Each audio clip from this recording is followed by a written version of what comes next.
The sky over the Sonoran Desert was still bruised with the last of the night when Sergeant Mason Cole saw the light. It wasn't the slow bleed of sunrise. It was a spear of silver tearing down through the high clouds, so bright it carved its own shadow across the ground. The sound came a moment later, low, resonant, like the hum of a distant engine big enough to carry a city. Wind peeled off the scrub and rattled the fence wire, and Mason felt the way a storm feels before you smell rain, pressure in the jaw, a small ringing in the bones. He lowered the binoculars, blinked grit from his eyes, and tried to fit the shape to any aircraft he knew. Nothing matched. No wings, no tail, no control surfaces. It moved like a thought that had chosen a direction. Out here on a training rotation miles from anywhere, the air was supposed to be clean and empty. No commercial lanes, no scheduled tests. A coyote loped along the ridge and stopped to stare at the sky with the same expression Mason wore. He keyed his radio. "Command, this is Outpost Sierra. You're going to want to see this." The reply came fast, tighter than protocol. "Copy, Sierra. Mark coordinates and hold your people." By the time the sun cleared the horizon, the object had slowed. It hovered far above the scrubland, just below the thinning clouds, too large to be any aircraft in the inventory. The surface was the color of wet stone. No seams, no rivets, no markings. It made the morning colder by simply existing there. Within minutes, the desert stopped being quiet. Convoys rolled in from the east, tan dust blooming under tires. Rotor blades thumped overhead as helicopters carved circles in the sky. A mobile array unfolded like a white insect and began searching the object with radio, lidar, laser. Mason's outpost, usually ignored by everyone but the heat, suddenly had a perimeter and passwords and a coffee urn that never cooled. In a helicopter racing the dawn, Dr. Eleanor Vance held her tablet to keep it from bouncing and watched the vessel through the window. She'd spent a career building instruments to measure things nobody had proved were there. Gravity waves, neutrino shadows, residual EM signatures from old storms. None of it prepared her for the way the eye refused to settle on certain edges of the craft, as if the geometry politely redirected attention. She felt the way you feel in a cathedral when you are alone and still lower your voice. "They are calling it the vessel," her escort said over the rotors. "Decelerated from Mach 10 in under 30 seconds. No sonic boom, no heat bloom. Physics says that's impossible." "Physics says we're missing terms," Eleanor said. They sat down near the command tent. General Keating met her with a clipped nod, a man whose sleep debt had gone compound interest. "Doctor, unknown craft in restricted airspace. We get nothing back on radio, laser, signal, lights. But 5 minutes ago, it changed orientation." He tapped a monitor, turned toward us. Telemetry rolled across screens in neat, indifferent numbers. The vessel descended with slow grace until it hung 20 feet above the sand. A ripple passed through the air around it like heat haze, and the hair on Mason's arms stood up. Part of the hull unfolded. Not a door, more like metal deciding there was a hole now. Something stepped through. It was tall and thin and moved with deliberate ease, as if gravity were a suggestion. Humanoid only in the way a tree is like a column. The skin caught the light like brushed silver. The face held symmetry that made the eye insist it was a mask, because it was easier to believe that than to accept what it meant. Every rifle in range came up. Safeties clicked with a chorus like rain on tin. The figure raised one hand, neither surrender nor threat. A mark in the air. "Wait," Eleanor said before anyone could stop her. "That's a signal." She stepped forward, palms out, throat dry, aware of how loud her footsteps sounded in the sudden quiet. Keating said her name like a rope thrown toward a cliff, but she kept going because some things you have to meet at the distance they choose. The alien's head turned toward her. For a moment she had the dizzying sense that it wasn't looking at her so much as into her. Layer by layer, memory by memory, the way an MRI slices a body into understanding. She almost took a step back, stopped herself, felt the moment lodge in her spine like a lesson. It spoke. The sound was a harmonic chord that made the air seem thicker. The translator rig at Alina's belt hiccuped, then found words. "We come at the rising of your sun. We come to offer terms." The murmurs behind Alina were sharp and human. She kept her voice level. "Terms for what?" "For your place," it said. A small pause, like someone choosing between synonyms. "Among those who hold the sky." Keating stepped to her shoulder, posture like a barricade. "And if we refuse your terms?" The alien's answer had the calm of weather. "Then others will come, and their terms will be shorter." It wasn't a threat the way humans make threats. It was a fact the way winter is a fact. Mason felt his trigger finger keep its careful curl on the guard and learned something about himself he would be glad to know later. The vessel lifted on a column of nothing and was gone into cloud. The desert exhaled. The sound of insects returned. By noon, the clip of the silver figure speaking through Alina's rig ran on every screen in every language with 100 captions. Some read, "Welcome," some read, "Submit." Humans speculated because that is what we do when the future arrives without an appointment. Airspace closed. Rumors opened. The White House asked for calm. Markets discovered they had always been nervous.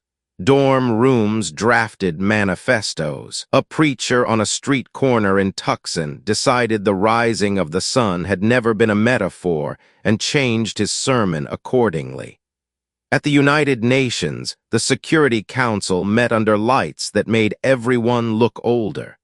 Alina sat behind the U.S. placard with a temporary badge and a stomach that wouldn't settle. General Keating sat 2 chairs over, iron hammered into a suit. The Secretary General asked the only clean question in the room. They offered terms. Did they define them? No list, Alina said into a mic that made her voice sound braver. Only structure. They called themselves those who hold the sky. That implies tiers, membership, enforcement, a hierarchy we weren't in. Enforcement implies coercion, the Russian ambassador said. So does gravity, Keating replied. We still fly planes. What do they want in exchange for entry? Asked the Chinese representative, fingers quiet on a pen. Alina spread her hands.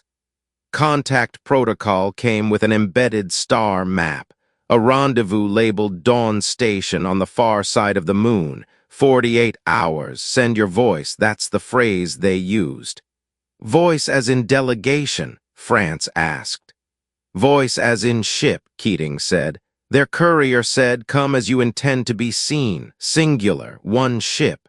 The line hung in the air like a riddle. Arrive in a warship and you declare yourself a problem. Arrive in a shuttle with handshakes and you declare yourself lunch. The middle was ugly, which is to say honest. We send capability flown with restraint, Keating said. We take a deterrence cruiser. We strip the teeth off the paint. We bring diplomats and scientists, weapons cold. We show we can defend without threatening. Spine, not saber. That is a threat, Germany said. So is a spine, Keating replied. It's also how you keep your head attached. They voted for the middle because humans build bridges over rivers we haven't named yet.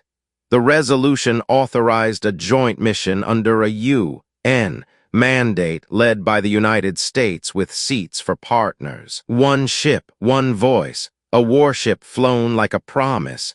Mason didn't see Manhattan. He saw the hangar at Vandenberg where the USS Armstrong slept in a scaffold of light. Black hull, long lines, a prow ringed by a transit coil that could fold cislunar space like paper. She smelled like coolant and clean metal and coffee. Screens floated. Engineers argued. Weapons crews removed housings, stowed visible teeth. The guns stayed. The boasting didn't. Commander Elena Ward met him on the flight line with a handshake that concluded rather than began. "You're the Army sergeant from Arizona," she said. "The one who didn't shoot." "I followed orders," Mason said. Her smile was brief, like a flare on a horizon. "A lot of people follow the wrong ones faster." He wasn't sure if it was a compliment until later. "Why am I here, ma'am?" "Because you stood in dust and looked at something bigger than you and didn't let your hands decide for your head," Ward said. "We need someone who remembers what that feels like when the room gets loud." He signed a non-disclosure thicker than a field manual and followed her inside. He met the ship the way you meet a city, by smells and sounds and the way people use it. In a conference capsule near the bow, Elena joined them with her hair tied back and a patch on her shoulder. A thin white line under a dark sky. Not a slogan, a geometry. Keating appeared in a secure holo to ladle rules and then hand them a ladle. "Rules of engagement are simple. Do not fire unless fired upon. Do not be the first to escalate. If someone starts breaking bones, end it fast and end it clean. You'll carry observers. Essa ISRO JAXA, doctor. Vance is science lead. Marines for boarding. The rest is judgment." "Whose?" Ward asked. "Yours," Keating said. "We can't fly this from a room." A launch was almost quiet. The coil didn't roar. It thrummed, bass through the bones, the way a train tells you it is already moving before you feel the jolt. Earth fell away, still blue and forgiven. The moon grew like a coin lifted to the eye, gray, pitted, indifferent. At the coordinate from the star map, dark specks glittered like frost on the dark side. "Contacts, navigation," said. "One station, multiple tenders. The station is not lunar. It's in a shallow halo orbit. Whoever built it knows our gravity like a first language." Dawn Station was slender and pale, a ring with spokes, faintly luminous. It looked delicate until you noticed nothing about it had corners. Every line was curve and compromise and efficiency. A voice slid across open space, smooth and layered. "Dawn Station to Terran vessel. We acknowledge your arrival. Docking Corridor 7 is yours." "We're Terran now," Ward murmured. "It's what you call a thing once you've filed it," Elena said. Mason stood just behind the command rail, aware of the quiet tension that accompanies walking into someone else's house for the first time. He kept his hands down, found a breathing rhythm he could keep. The docking was a ballet slowed to science. The Armstrong kissed the corridor with millimetric grace. Locks engaged. Atmosphere equalized. The air in the gangway smelled faintly of cedar and rain and something like electricity after a storm. They walked. The hall curved gently into a chamber lit like early morning. The silver alien from the desert waited there. So did others. 7 or 8 species, each a thesis on evolution. Some were tall and aquatic in their grace, moving as if water had taught them and vacuum had been kind enough to mimic it. Some were heavy and slow and radiated the kind of patience mountains practice. All watched the humans with a composure that made Mason's skin remember coyote eyes at the fence line. The silver one lifted a hand. "You came as you intend to be seen." "Capable," Ward said, "and careful." "Both are noted," it replied. "We convene now." They were led into an amphitheater without chairs. The floor itself offered support when you stood still, withdrew when you walked, reformed when you paused, the way a crowd shifts to let someone through. At the far side hung a window that was not a window but a live volume, stars in 3 dimensions, a ribbon of plotted lanes, a bloom of dots coded in colors Mason didn't know. Traffic mapped the way rivers are mapped, not the land around them, but the water moving through it. Eleanor felt her chest tighten with the strangled joy of a scientist who has been handed a new sense. "It's a traffic map," she whispered, and the word map felt too small. The silver figure spoke not as a person, but as a quorum.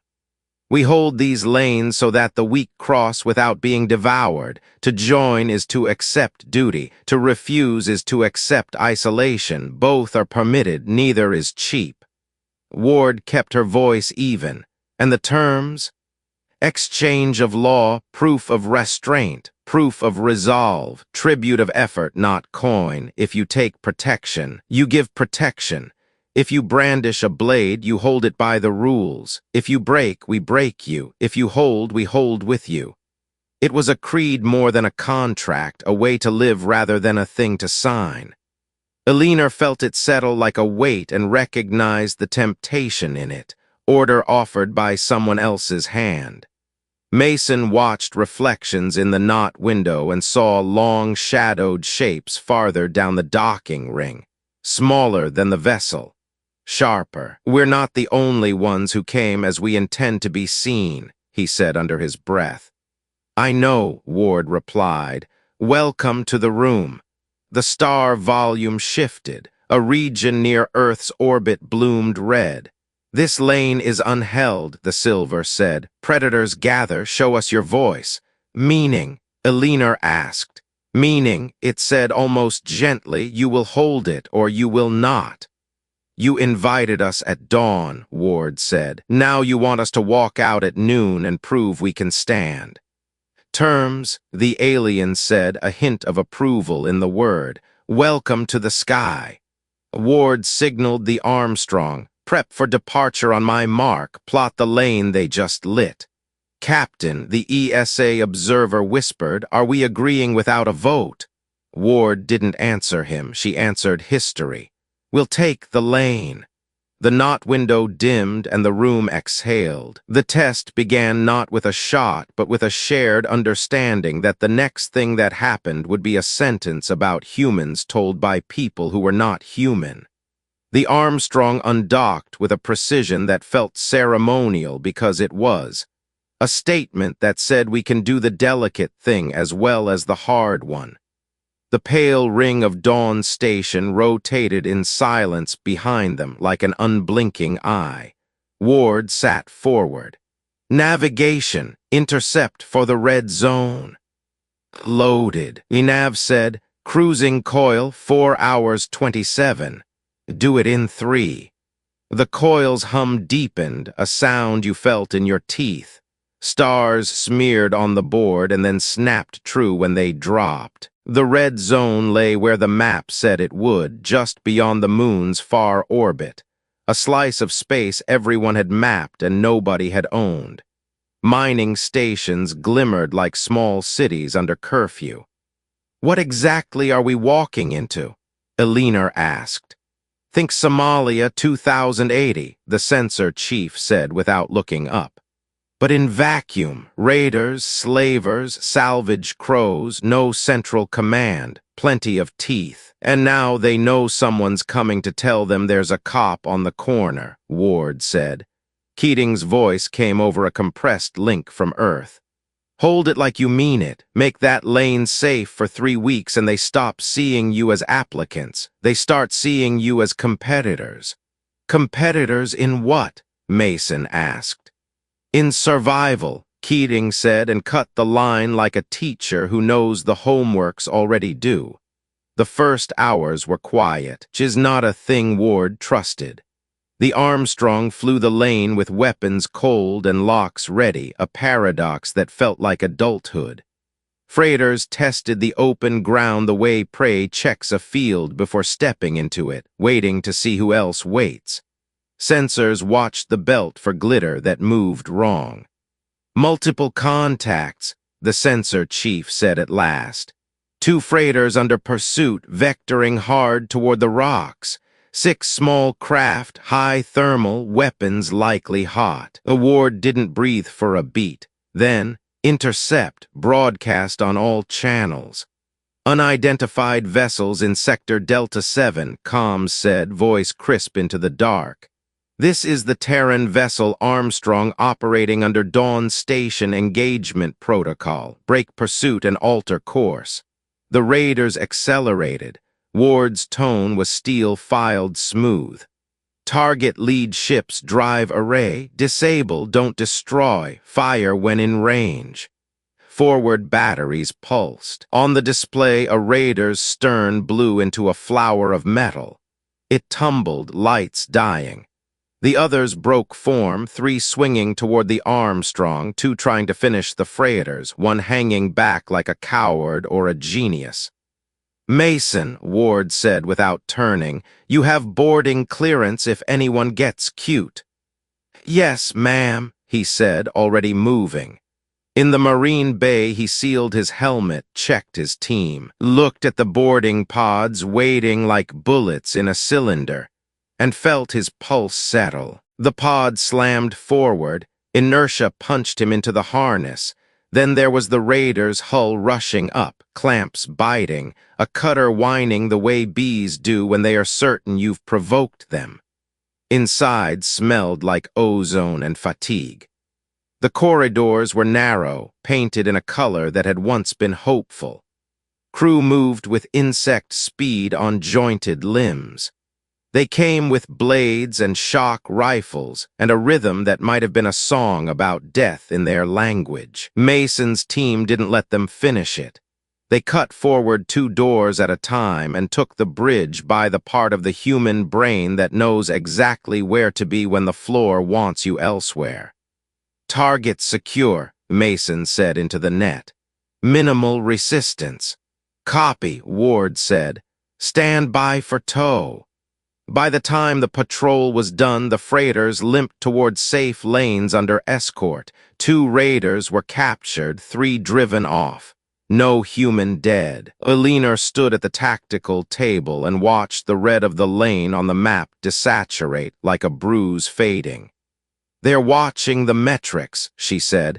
"Every safe transit is a mark in our favor." "We're not leaving," Ward said. "Holding a lane isn't an event, it's a behavior."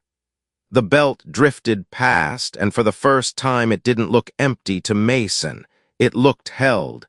He didn't have a word for the thing that made that different until later, when he realized it was the same word people used for neighborhoods when the porch light stayed on, home. They stayed on station.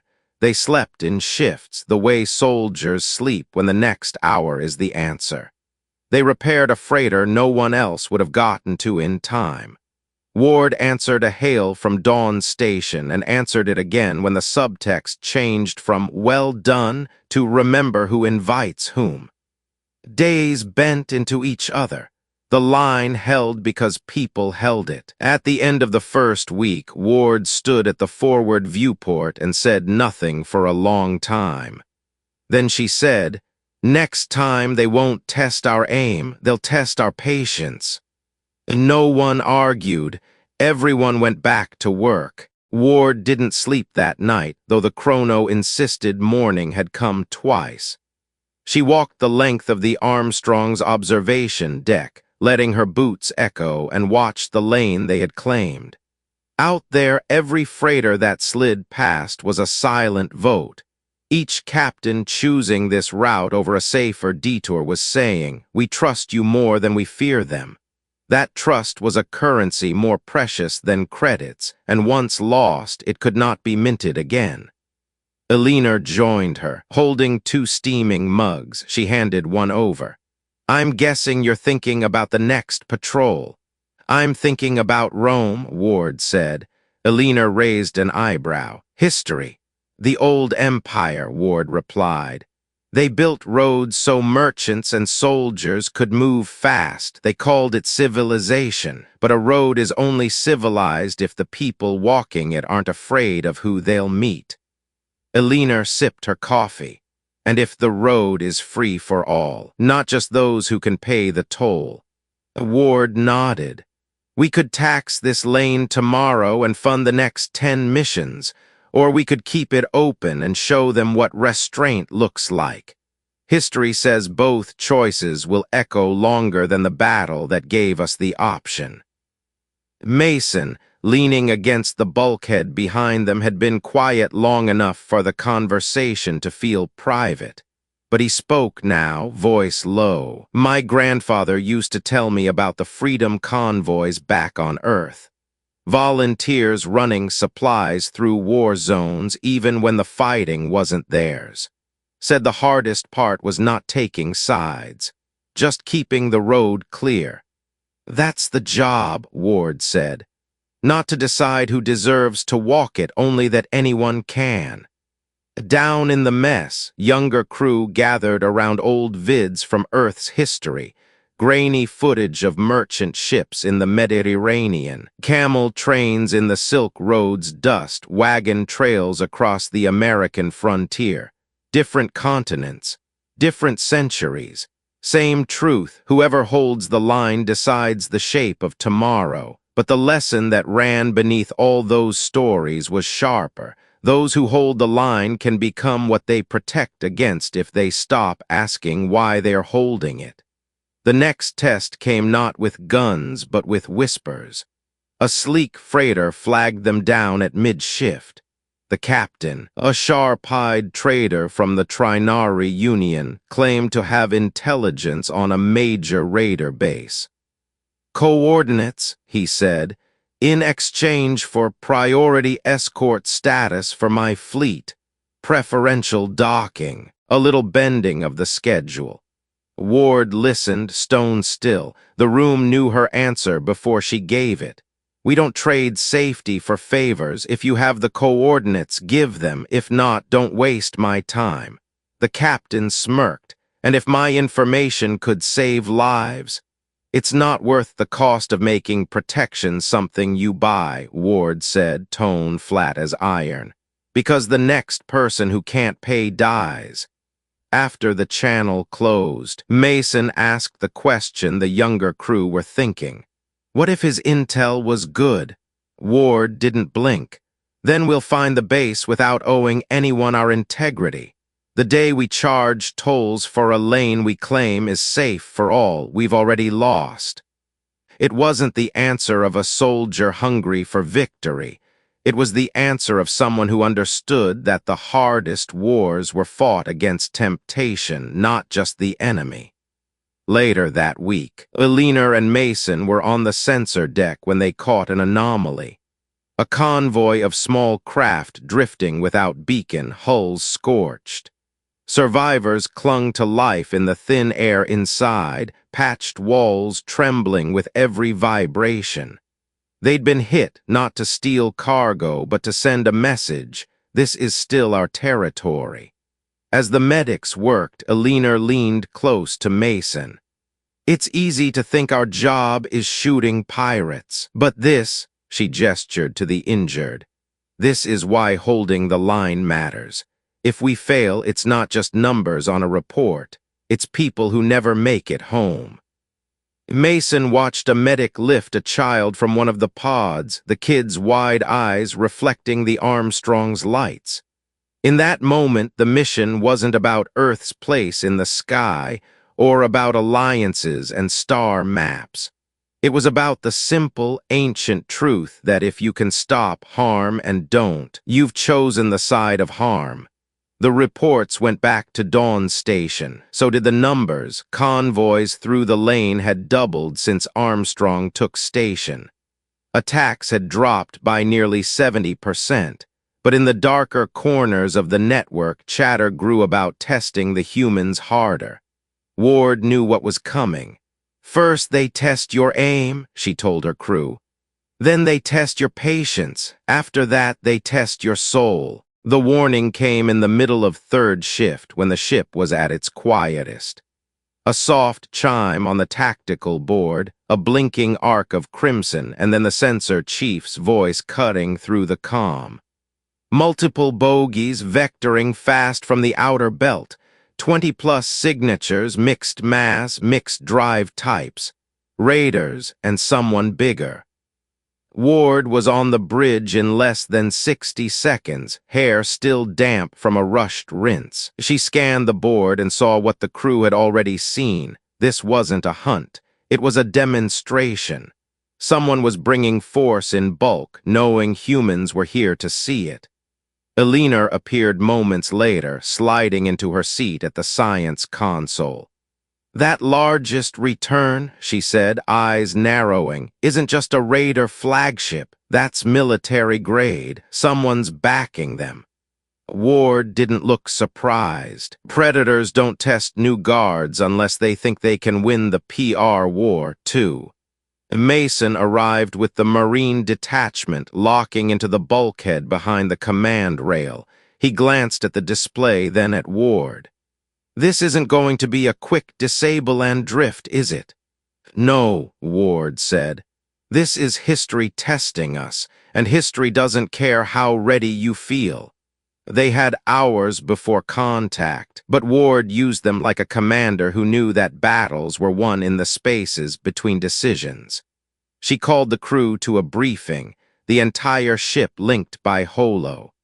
No bravado, no shouting. Her voice was calm enough to make people lean in. "You've all read Earth's history. You know the stories of Thermopylae, of the convoys through the North Atlantic in the 20th century, of outnumbered forces who held long enough for others to live. Those weren't stories about killing the enemy. They were about keeping the road open." She looked at Mason, then Elena, then the youngest tech in the back row. "Today we're the road." There was a long pause. "We are not here to chase glory or tally kills. We're here to prove that when humanity says we hold a line, that line does not break, no matter the pressure. And if we do that, every ship in this sector will know we are exactly what we said we were at Dawn Station, capable, careful, and committed." When the enemy arrived, they didn't come in a tight wedge or a chaotic swarm. They came in deliberate formation, making sure the Armstrongs saw their discipline. A message: we are not mere pirates. The flagship was massive, with a hull shaped for intimidation, dark angles forward-spined like a blade held at rest.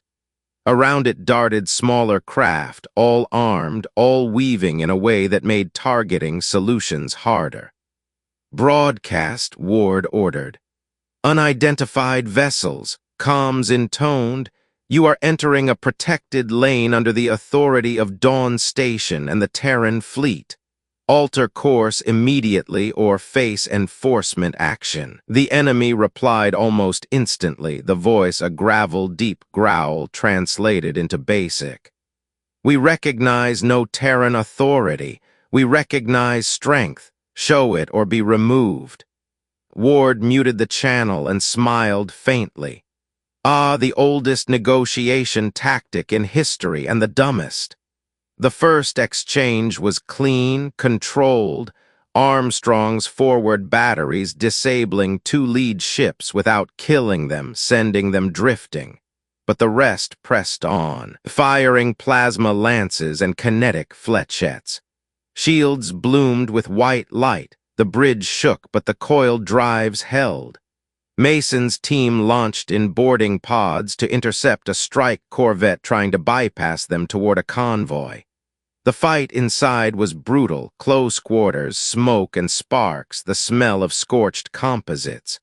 Mason moved like a man who had learned to breathe in chaos, each shot placed, each step deliberate. He remembered Ward's words, "You're the road," and that meant standing where the enemy needed to go until they couldn't anymore. Elena stayed on sensors, calling patterns, spotting the rhythm in the enemy's assault. "They're testing shield recharge cycles," she told Ward. "If they find the timing, they'll punch through." Ward adjusted formations, ordering staggered shield overlaps. It was an old naval tactic from centuries earlier when Earth's fleet still sailed oceans, but physics didn't care how old a good idea was. Hours passed. The battle became less about who had more firepower and more about who could hold discipline longer.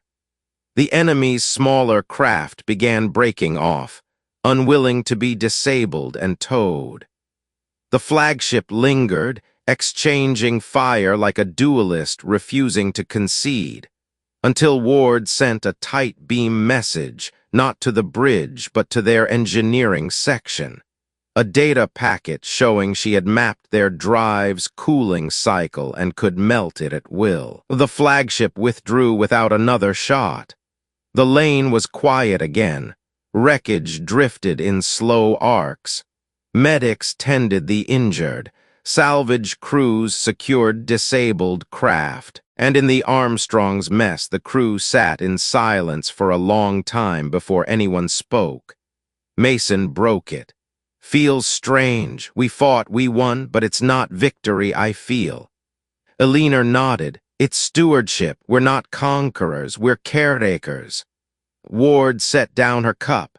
"That's the point. Power is only noble when it's used to keep others free, not to make them bow. That's a lesson we've failed before in human history. We don't get to fail it here." In the days that followed, traffic through the lane tripled.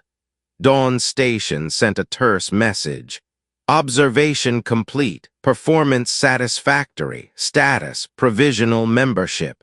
It wasn't triumph. It was an invitation to something harder, holding the line not just when tested by force, but when tested by time.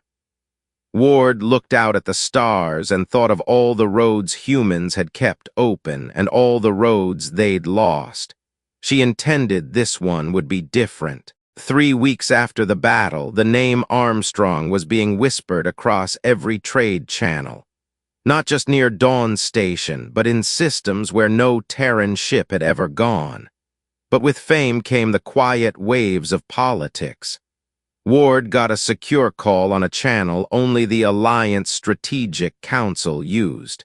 The voice was from an Enclave ambassador, smooth, polite, and cold.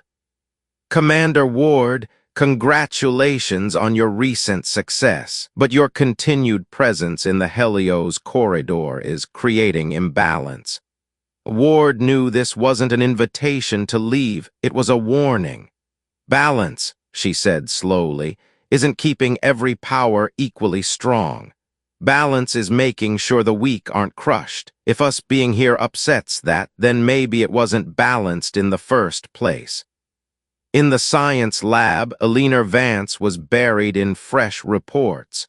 Ship traffic through Helios was now safer than any other route in the sector. That shift was changing trade flows everywhere.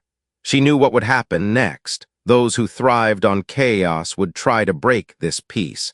Not with guns, but with deals and traps.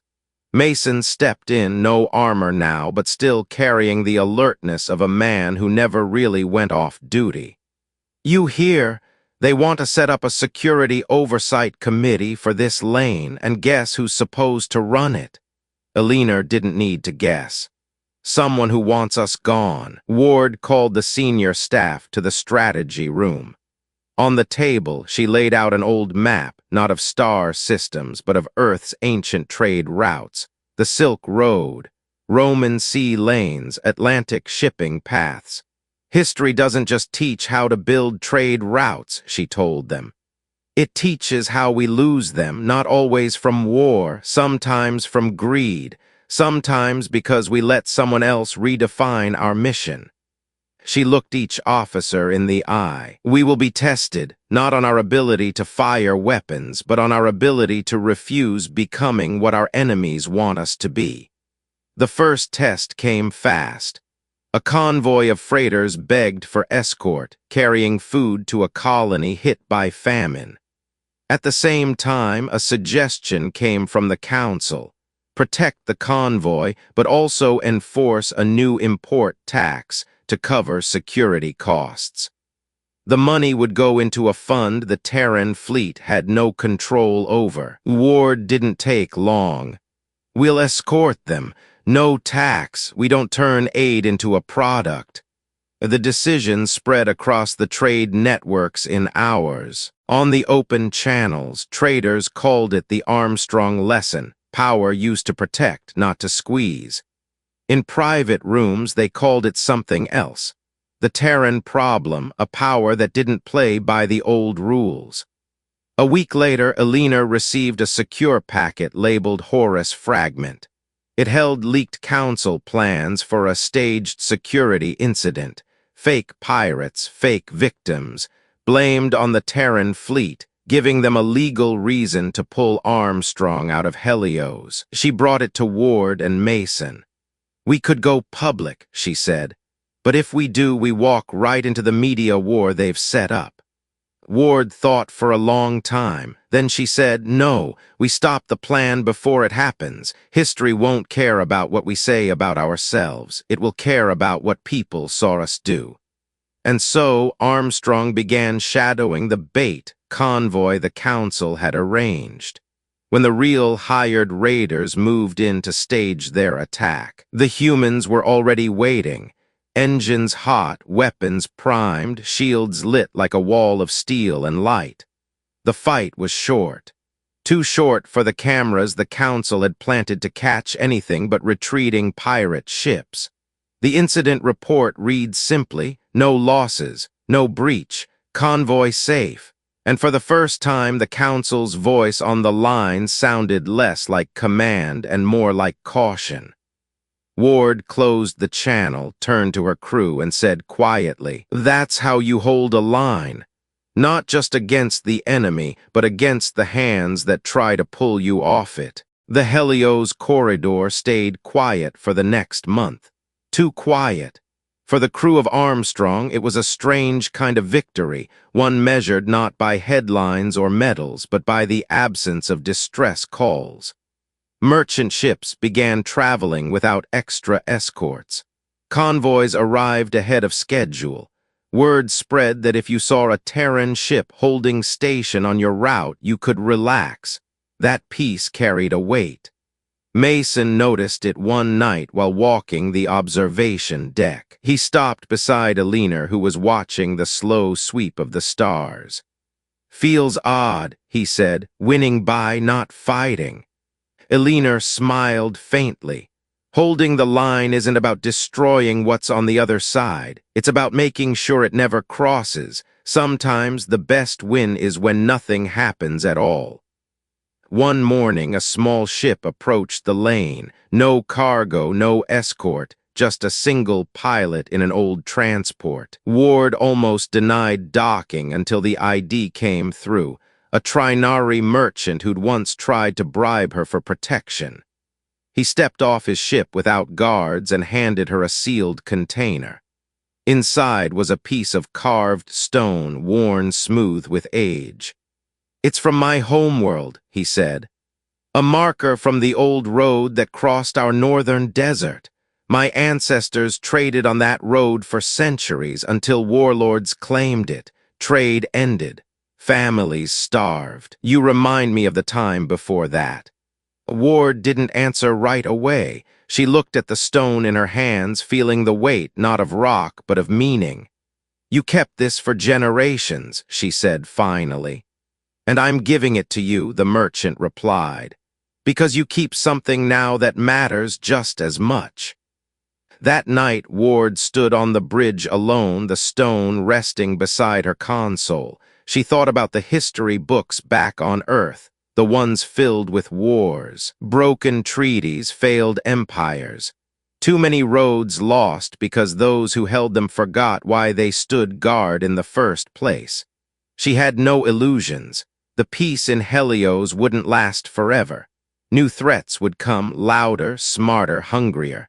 The Council would keep looking for ways to push the Terrans aside, and one day the crew of Armstrong might not be here to answer the call. But until then, the line would hold.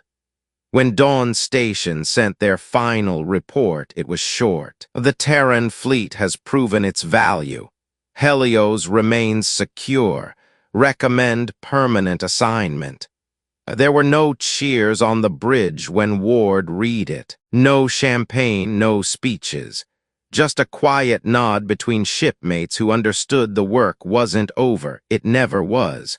As the Armstrong resumed her slow patrol along the corridor, the crew returned to their posts.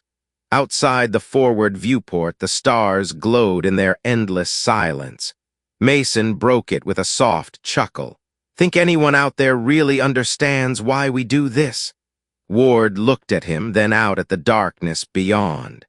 Maybe not, but they don't have to. They just have to keep moving forward, free and unafraid. That's enough. And with that, the Armstrong slipped back into the quiet, the kind of quiet only earned by those who know the price of keeping it.